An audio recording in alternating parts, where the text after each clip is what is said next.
All right, guys. So there's a situation going on where once again there are people trying to run cover for Sweet Baby Inc. This is something that we've seen all year long. Sweet Baby Inc. injecting all their woke bullcrap in it, and when they get called out, they got their little Sweet Baby Inc. defense force out trying to silence people. Apparently, Games for Diversity is trying to silence YouTubers for exposing Sweet Baby connections.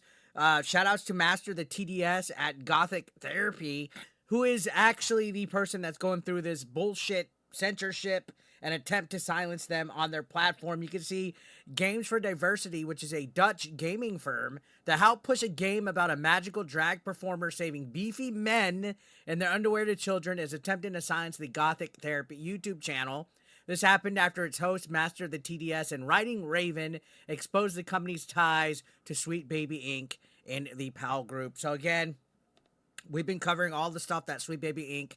has been up to this year, which has been a lot of nefarious stuff, a lot of shady stuff that tries to push their woke ideologies, their narratives, everything into it. So there was a video 2 weeks ago that they published, I believe it was this one right here, saying Games for Diversity is exploiting kids with pride parades and game jams to force their DEI agenda into gaming. This is not about inclusivity. It's blatant manipulation and propaganda. It needs to stop. So they put this video out right here that actually shook them to the core, to the point where they're going to great lengths to censor it, to silence it, right? So yeah, it says the husband and wife YouTube duo shone a light on Games for Diversity. I want to say Gamers for Diversity, but it's Games for Diversity. And its agenda: the company connects developers with gamers to create DEI-centric games that push very specific narratives pertaining to gender, pride values, immigration, and more. So basically normalizing all of their train of thought, right? And only their thought. That's the main issue I have with DEI and woke politics, is that they only want their way or the highway. They don't want all sides of the equation. It's very exclusionary. Now, this goes on to detail that it does this by holding game jams, in which developers and gamers come together to compare thoughts and ideas before ultimately developing a game. One game it created and detailed in a publicly available video was a mobile side-scroller called Amanda Sparks in the Shade Forest. In this game, children were able to take on the role of drag performer Amanda Sparks to save her friends, some of which are scantily clad, burly men. So I guess bears, little bears in their little BDSM outfits. I don't fucking know. The game isn't rated for mature audiences, and it goes to great lengths to censor language so that it's not flagged as age-restricted content, which can mean only one thing: they're marketing to kids. So the thing is Master of TDS and his wife called it out as them targeting children, like literally targeting children with this woke propaganda here, this woke narrative. And I say leave the kids out of it, right? That's my main issue with it, is that they're trying to indoctrinate children, but God forbid we tell these kids to read a Bible, right? They want only their ideology spread, and that's why I have an issue with this crap, because this isn't normal for children. This is not normal for kids. So continuing on, it says the company was also revealed to have ties to Sweet Baby Inc. What a fucking surprise. The narrative design firm started by Bowser enthusiast, if you guys all know about that story, Kim Belair, that seeks to inject DEI and ESG into just about every video game. The idea for Sweet Baby Inc. came to Belair when she was playing Mass Effect 2 and decided that allowing players to choose the race and gender of the protagonist was problematic. She's an absolute psycho, by the way, guys. We've been covering Sweet Baby Inc. all year. And you can see that she said she noted feeling negatively about the fact that she was witnessing her black female character speaking to another black character, and not everyone was having that experience. Since Sweet Baby has been exposed following the disastrous rollout of Suicide Squad Kill the Justice League, the studio has come under fire for its messaging for gamers who just want to enjoy escapism without modern-day identity politics. And speaking of Suicide Squad, which we haven't even gotten around to talk about it yet, that game is officially dead.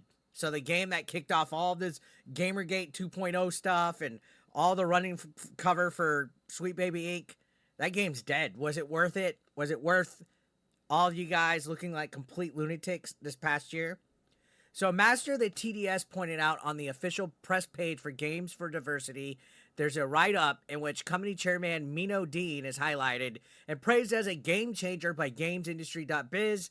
This company at one point employed Bel Air. It's also run by the Powell Group, a company that recently entered into a partnership with Sweet Baby Inc., then deleted all mention of the narrative consultancy firm on their website and LinkedIn when called out on it. So it's a lot of shady teaming up, partnerships, removing crap.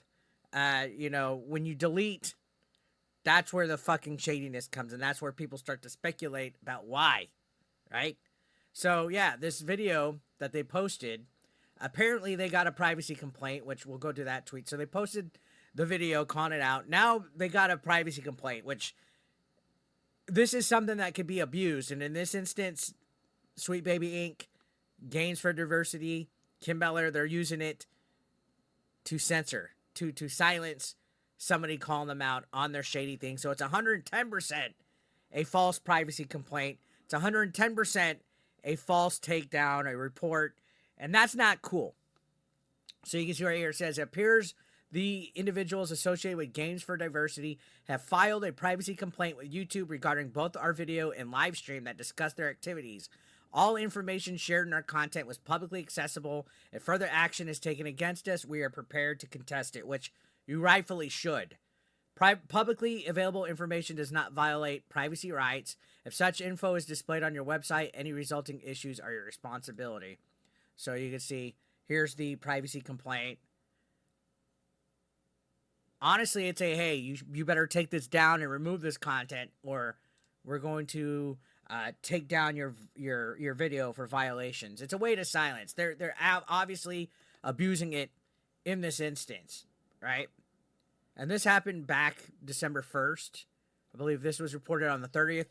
So a couple weeks ago, I really haven't seen too many people talking about this. So I was like, yo, we need to bring this up. So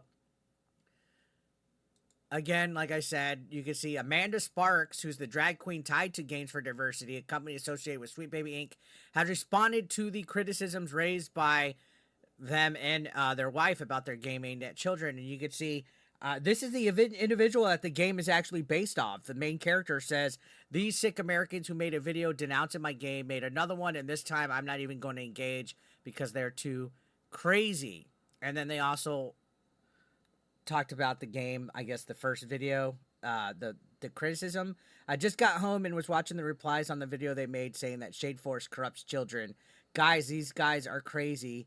I'm having so much fun. So obviously being spiteful and hateful, which is what they want to do. They just want to stick it to the chuds and every single thing that they fucking do. So yeah, apparently the channel will send official notice from YouTube, which stated that Games for Diversity has cited privacy concerns in the complaint. Of course, the video and content Gothic Therapy shared was all publicly available info. So it's absolutely trying to silence criticism. It's absolutely trying to take shit down. And the fact that the drag performers also attacking them is another sign that these people want to scare, intimidate, silence. You know, apparently Eileen Mujeres, I guess that's her name, the lead producer for the Powell Group, has gone protected. And I guess they're on Blue Sky as well. So when they run away and they hide, I think that's a sign of guilt as well. So it says, you know, these attempts to silence them darken the spotlight being shown on the industry. You know, it's not good to see censorship when you're being called the fuck out. And you can see, if you guys want to go and check out their video, it was made a week ago. And people are all into it. Saying, hey, good for you calling it out, expose it. Nobody wants this crap in your video games, guys. And to try to silence people for shining a light on it, that's a bad look. So Sweet Baby Inc., Powell Group, Games for Diversity. I think if you guys really want to stop getting criticized and having people make videos about y'all and exposing you all year, maybe you should stop doing stupid shit. Maybe you should stop trying to do privacy complaints, shut down Steam curator groups. I mean, I don't know. The list goes on and on here at this point, right? So let me know your guys' thoughts down below in the comment section. I honestly would love to hear what you guys have to think, because we've been covering Sweet Baby Inc. all year. Everything from Suicide Squad, all that. And it's been a bad year for DEI initiatives. To the point where I think they're starting to hide which games they're working for because it backlashes and more stuff gets exposed by the fucking day about this company, and I think they do nothing good for the industry. So let me know your thoughts in the comment section. Subscribe if you're brand new. I'll see you on the next one. Thank you for watching.